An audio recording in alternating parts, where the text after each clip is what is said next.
Welcome back. Whether you're a high school guru or just like to have a dog in the fight, it's time for one of our favorite weekly segments, the High School Football Pick'ems. Jody and Jandy have selected 3 games from each side of the border for us to break down and give predictions for.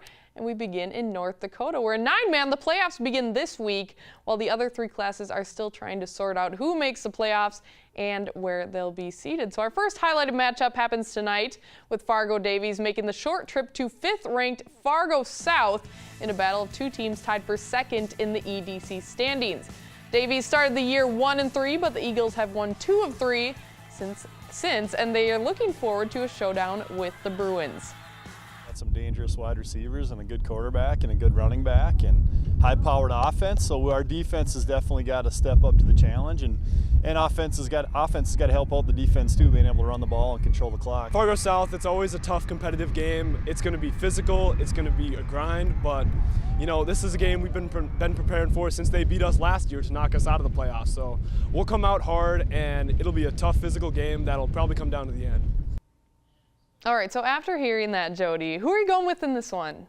Oh, let's begin with Fargo South here. The Bruins got off to that hot start. They were 4-0, but they lost 2 of 3 since. And in that one win, remember, they let Central creep back into that game and only beat them 42-38. So South needs to prove something this week. They've shown glimpses of greatness, but I think they need to kind of try to get themselves back on track, and that's why I'm going with the Eagles, because I don't think it happens this week. Sure, you see the 3-4 overall record for Davies, but of those 4 losses, 3 of those teams are ranked in the top 5, and the other is a really good Minot team. I like the Davies playmakers like Forknell, Chausick, and Clabo to carry them tonight in what could be an offensive shootout.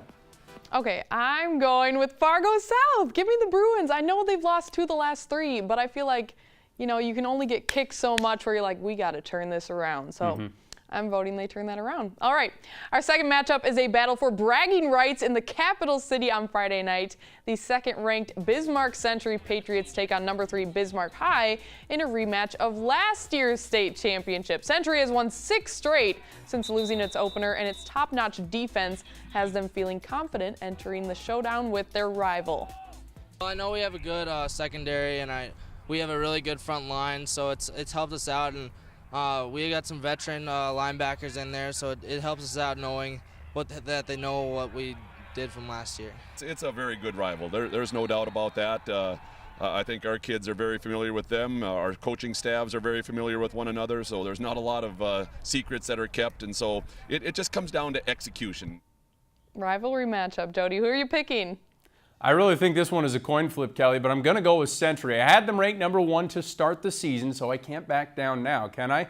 Bismarck is going to come ready to play, though. Jalen Sprecher and company have lost 3 straight to the Patriots, including that title game last year.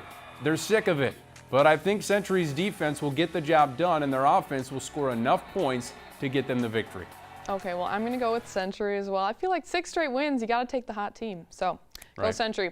All right, in our final game, we feature Jamestown and Devils Lake in a battle of second-place teams in Class 2A on Saturday. Jody, who are you going with here? Well, Devils Lake is a home team, so I think that can be an advantage. Cordell Yoder and Joey Hornstein have been big-time weapons in the Firebirds' backfield, but I'm taking Jamestown. The Blue Jays have 2 losses. They were to Shanley and St. Mary's, and both of those were decided by 7 points. This Jamestown team could make a splash in the postseason, and sophomore quarterback Tommy Falk is coming into his own. If they develop a consistent passing game, which it looks like they have, look out for the Blue Jays. I'm just keeping it simple here. I'm going with the hometown team. So Devils Lake in this one for me. We'll see how these play out. Thanks, Jody. You bet. All right, coming up next, it's high school pick'ems in South Dakota. Jandy and I give you our top teams, and later Carla Metz catches up with Coach OJ for Augie Coach Talk. Stay tuned.